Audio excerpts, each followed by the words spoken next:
আল্লাহ রাব্বুল আলামিন সূরা আনফালের ভিতরে 2 থেকে 3 নং 4 নং আয়াত পর্যন্ত আল্লাহ মুমিনের 5টা বৈশিষ্ট্য বলছেন। আল্লাহ বলেন 5টা বৈশিষ্ট্য যদি তোমরা অর্জন করতে পারো আমি আল্লাহ তোমার মর্যাদাও বাড়ায়া দেব, তোমার রিজিক দরকার রিজিকও দেব, মৃত্যুর পরে আমি আল্লাহ অনন্তকাল জিন্দেগিতে ক্ষমা করে জান্নাতের মালিক বানায়া দেব। এটাই হলো একটা প্রকৃত মুমিনের বৈশিষ্ট্য। আয়াতটা কত দামি। হাসান আল বসরির কাছে এক ব্যক্তি জিজ্ঞেস করে, হুজুর আপনি কি মুমিন? কি জিজ্ঞেস করে? হুজুর আপনি কি মুমিন? হাসান বসরি ডাক দেয়া বলে, যুবক তুমি যদি উদ্দেশ্য করো আপনি কি কালেমা পড়ছেন কিনা, আপনি কি আখিরাতের প্রতি বিশ্বাস স্থাপন করে কিনা, যদি আপনি আমানতু বিল্লাহি ওয়া মালাইকাতিহি ওয়া কুতুবিহি ওয়া রুসুলিহি অর্থাৎ ঈমানে মুফাসসাল যদি উদ্দেশ্য করেন তাহলে আমি বলবো আমি মুমিন। কিন্তু যদি সূরা আনফালের 2 নং থেকে যেই 5টা বৈশিষ্ট্য বলা হয়েছে প্রকৃত মুমিন কামেল মুমিনের বৈশিষ্ট্য, সেগুলো যদি বলো সেই হিসাবে আপনি মুমিন কিনা, তাহলে আমি হাসান বসরি জানি না প্রকৃত মুমিন হতে পারছে কিনা। প্রকৃত মুমিন হইতে পারছে না, সে কি প্রকৃত মুমিন হইছে কি হয় না। আল্লাহ রাব্বুল আলামিন বলেন 5টা বৈশিষ্ট্য যদি বান্দা অর্জন করতে পারে, কয়টা? 5টা গুণ 5টা সিফাত যদি প্রত্যেকটা মুমিন তার ব্যক্তি জীবন থেকে পারিবারিক জীবন পর্যন্ত রাষ্ট্রীয় জীবন পর্যন্ত যদি বান্দা 5টা গুণে গুণান্বিত হতে পারে, আল্লাহ মুমিনকে অতিরিক্ত 3টা পুরস্কার দান করবেন সুবহানাল্লাহ।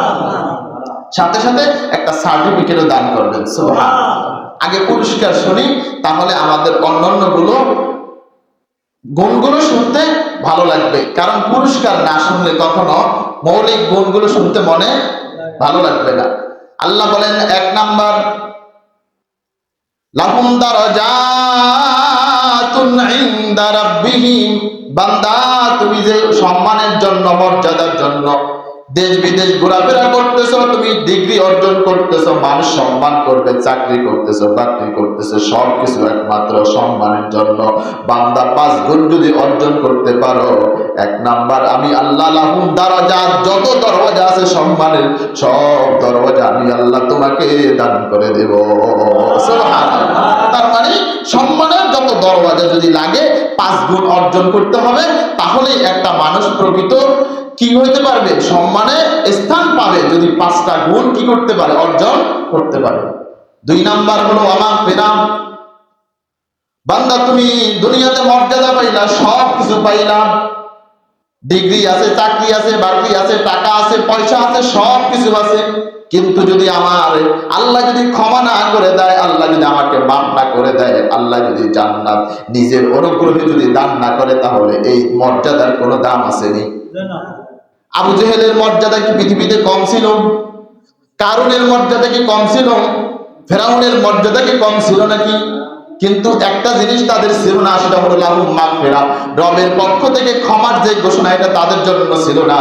আল্লাহ বলে মুমিন তুমি যদি 5 গুণে গুণান্বিত হও, 2 নাম্বার পুরস্কার আমি আল্লাহ মৃত্যুর পরে তোমার যে অনির্দিষ্টকাল জীবন শুরু হবে, সেই জীবনে তোমাকে ক্ষমা করে জান্নাতের মালিক বানায়া দেব। জান্নাত দুজক সে ইয়া রব क्या करो, আরজু হাই মাই তুঝে দেখা করো।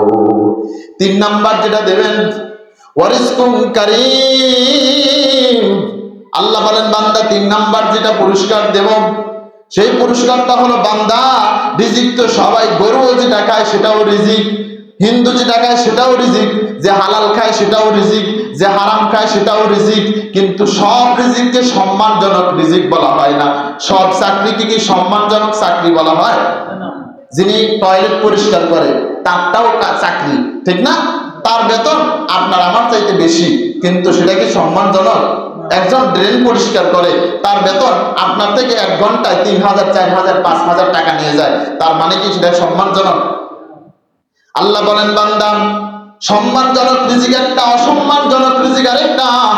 জুতার বাড়ি দিয়া রিজিক পাওয়া আর সম্মানের সহিত ফুলের মালার সহিত লবণ ভাত খাওয়া, এটা 2টা কি এক?